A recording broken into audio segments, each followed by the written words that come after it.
নতুন প্রিন্সিপাল যখন তিনি তার দপ্তরে ঢুকতে গেলেন আর্জি করে, তখন গো ব্যাক স্লোগান দেখুন।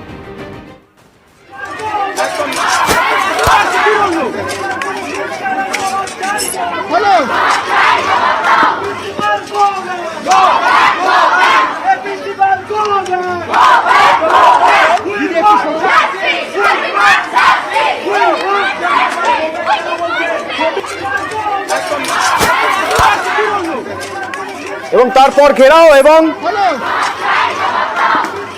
কর্তৃপক্ষ আন্দোলনকারীরা মুখোমুখি।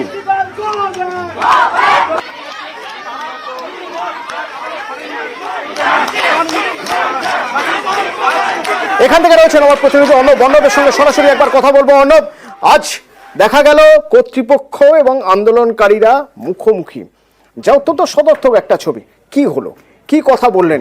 ঘেরাও হয়ে গিয়েছিলেন প্রিন্সিপাল, তার কাছে কি দাবি ছিল, তিনি কি বললেন?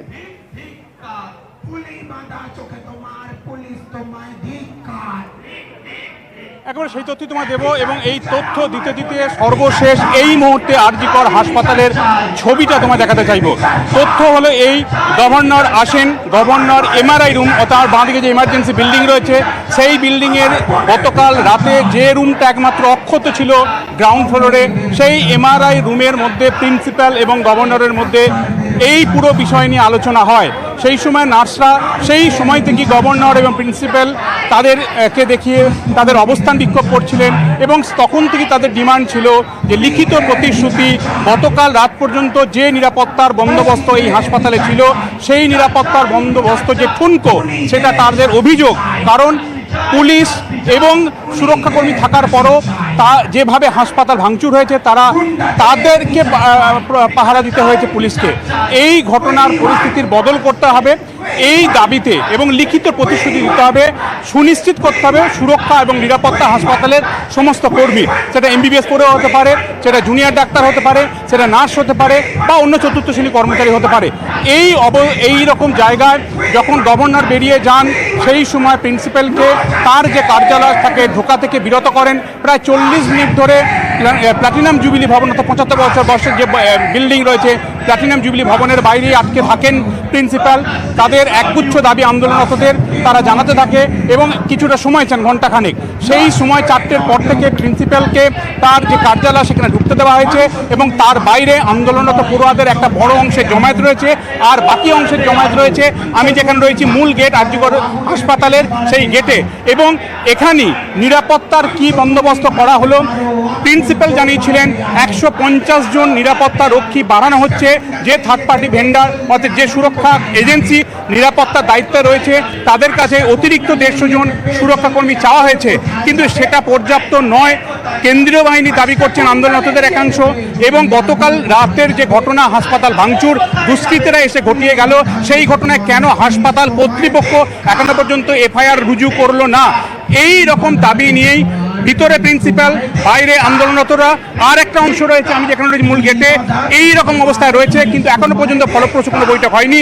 প্রিন্সিপাল কি উত্তর দেন সেদিকেই তাকিয়ে রয়েছেন আন্দোলনরতরা। এই মুহূর্তে আরজি কর হাসপাতালের মূল গেটের তোমার ছবি দেখাবো। গতকালের সঙ্গে আজকে ছবির কিন্তু 180 ডিগ্রি পার্থক্য। কার্যত পুলিশে 6 লাখ এই আরজি কর হাসপাতালের সামনের রাস্তা অর্থাৎ যশোর রোড, এবং সেখানে বিপুল পরিমাণ পুলিশ মজুত করা হয়েছে, মোতায়েন করা হয়েছে, এবং এই পুলিশের দায়িত্বে নির্দিষ্ট আধিকারিকরা তারাও কিন্তু রয়েছেন, সমানে তারা দেখভাল করছেন। একাধিক 3 থেকে 4 জন আইপিএস অফিসার তারা এখানে নিয়মিত আসছেন, রাউন্ড দিচ্ছেন, এবং প্রচুর মহিলা পুলিশ কর্মীকেও কিন্তু আমরা দেখতে পাচ্ছি। সব মিলিয়ে আজকের আরজি কর কিন্তু গতকাল রাতের আরজি করের ছবি থেকে সম্পূর্ণ অচেনা বলা যায়। অর্থাৎ গতকাল যে নিরাপত্তার ফাঁকফোকর ছিল, সেখান থেকে হয়তো গতকালের ঘটনা থেকে শিক্ষা নেই। পুলিশ এই বিপুল পরিমাণ ফোর্স তারা মোতায়েন করেছে। এখনো পর্যন্ত বড় কোনো ঘটনা নেই, আন্দোলন চলছে, আন্দোলনরতরা চালিয়ে যাচ্ছেন, এবং প্রিন্সিপাল শেষমেশ নিরাপত্তা সুরক্ষা নিয়ে কি পদক্ষেপ করেন সেটাই শেষ মুহূর্তে দেখার।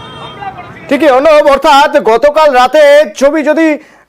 রাতের ছবি বলতে গিয়ে যদি আমরা বলি আরজি কর রণক্ষেত্র হয়েছিল, তো আজকের এখনকার আরজি করের ছবি দেখে অন্তত এটুকু বলা যেতে পারে যে আরজি কর যেন কার্যত দুর্গ হয়ে গিয়েছে। নিশ্ছিদ্র দুর্গ বানিয়ে ফেলা হয়েছে আরজিকরকে। অন্তত যেন গতকালের ঘটনা আবার না ঘটে সেদিকে মাথায় রেখে বা সে কথা মাথায় রেখে এদিকে সিবিআই এর মতো তদন্ত করছে। ইতিমধ্যে 8 জন ছাত্রকে আপডেট যা পাচ্ছি আমরা তাতে 8 জন ডাক্তারি পড়ুয়াকে সিবিআই তলব করেছে। এই 8 জন কারা? অর্পিতা আমার সঙ্গে রয়েছেন প্রতিনিধি। অর্পিতা, এই 8 জন ডাক্তারি পড়ুয়া কারা? তারা কি সেদিন রাতে সেখানে ছিলেন? এরা কি বা কোনোভাবে এই মানে ওই সেদিনের এই ঘটনার ব্যাপারে কিছু জানেন? কেন এদের তলব করা হয়েছে? এদের থেকে কি জানতে চাওয়া হচ্ছে? দেখো, সিবিআই সূত্র থেকে খবর যে এই আরজিকরের যে ঘটনা, অর্থাৎ ধর্ষণ এবং খুনের যে ঘটনা ছাত্রীকে, সেই ঘটনায় মোট 8 জন পড়ুয়াকে আজকে তলব করা হয়েছে সিজিও কমপ্লেক্সে। সিবিআই এর যে স্পেশাল ক্রাইম ব্রাঞ্চ, সেখানে তাদেরকে তলব করা হয়েছে। এর মধ্যে কয়েকজন রয়েছে যারা কিনা সেই ঘটনার দিন তারা ছিলেন রাতে, এবং তারা যে কর্মরত অবস্থায় ছিলেন, যেমনটা জানিয়েছিলাম যে ডিউটি রোস্টারে কারা ছিলেন সেই অনুসারে কিন্তু এই 8 জন পড়ুয়াকে মোট ডাকা হয়েছে। তার মধ্যে কয়েকজন পড়ুয়া ঘটনার দিন রাত্রেবেলাতে ছিলেন। তাদের কি ভূমিকা, সঞ্জয় রায়কে কেউ দেখেছে কিনা ওই ঘটনাস্থলে ঢুকতে বা বেরোতে, সেই বিষয়গুলো কিন্তু জানার চেষ্টা করা হচ্ছে। শুধুমাত্র তাই নয়, ওই ছাত্রী যেহেতু তিনি 4 জনের সাথে ডিনার করেছিলেন এবং তারপরে তিনি শুতে গিয়েছিলেন, ফলে সেই সমস্ত দিক থেকে খতিয়ে দেখার জন্য এবং বয়ান রেকর্ড করার জন্য মোট 8 ছাত্রকে আরজিকরের পড়ুয়া চিকিৎসককে আজকে তলব করলো সিবিআই। অর্পিতা, আরেকটি বিষয় জানতে চাইবো। সিবিআই 3 জন ফরেন্সিকের 3 জন চিকিৎসককে ডেকে পাঠিয়েছিল এর আগে। এই 3 জন চিকিৎসকের থেকে কি জানতে চেয়েছে সিবিআই এর গোয়েন্দারা? দেখো, সিবিআই সূত্র থেকে খবর যে ময়না তদন্তের যে রিপোর্ট, সেই রিপোর্ট তৈরি করা এবং ময়না তদন্তের সময় যে উপস্থিত যে চিকিৎসক, সেরকমেরই মধ্যে 3 চিকিৎসককে আজকে তলব করা হয় সিজিও কমপ্লেক্সে। সেখানে কিন্তু ফরেন্সিক ডিপার্টমেন্টের চিকিৎসক রীনা দাস এবং মলি ব্যানার্জি ছিলেন। এছাড়াও কিন্তু আরো এক চিকিৎসক রয়েছেন। এই 3 জন চিকিৎসককে আজকে তলব সংক্রান্ত একাধিক বিষয়ে কিন্তু তারা জিজ্ঞাসা ঘটনায় বেশ কিছু জায়গায় সংশয় রয়েছে, সেই কারণে ময়নাতদন্তের রিপোর্ট নিয়ে একাধিক প্রশ্ন এবং তাদের বয়ান রেকর্ড করা হয়েছে।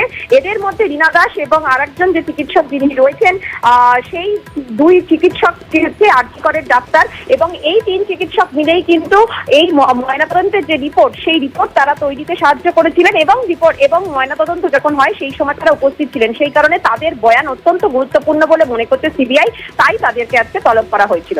অর্পিতা, আরো একটা গুরুত্বপূর্ণ বিষয়, এফআইআর। সেই এফআইআর এ কি ছিল, কিভাবে তদন্ত হয়েছে? টালা থানার ওসিকেও তো ডেকে পাঠিয়েছেন আজ গোয়েন্দারা। তার কাছ থেকে কি কি নথি নেওয়া হয়েছে? দেখো, টালা থানার ওসি অভিজিৎ মন্ডল, তাকে আজকে তলব করে সিবিআই এর আধিকারিকরা, এবং কিছুক্ষণ আগেই তিনি আজকে এসেছেন সিজিও কমপ্লেক্সে। মূলত ঘটনার দিন এই শুধুমাত্র অস্বাভাবিক মৃত্যুর মামলা কেন খুনের মামলা কেন রুজু হয়নি এবং কিভাবে সেই কমপ্লেন লেখা হয়েছিল, সেই বিষয়টা তারা কিন্তু জানতে চায় এবং তারও বয়ান আজকে রেকর্ড করবে সিবিআই আধিকারিকরা। পাশাপাশি গতকাল যে ঘটনা, যেখানে কিনা আরজিকরে সিবিআই বেরোনোর পরেই কিছুক্ষণের মধ্যেই সেখানে হামলা চালানো হয়, ঠিক কি ঘটনা ঘটেছিল, কি পরিস্থিতি হয়েছিল, এই সংক্রান্ত বিষয় জানতে চায় সিবিআই আধিকারিকরা। সেই কারণে আজকে নথি এবং তথ্য নিয়ে আসতে বলা হয়। বেশ কিছু ডকুমেন্ট সহ অভিজিৎ মন্ডল কিছুক্ষণ আগে এসেছেন। এখনো অবধি সিবিআই তারা মুখোমুখি তারা রয়েছেন এবং সেখানেই চলছে কিন্তু জিজ্ঞাসাবাদ। ধন্যবাদ।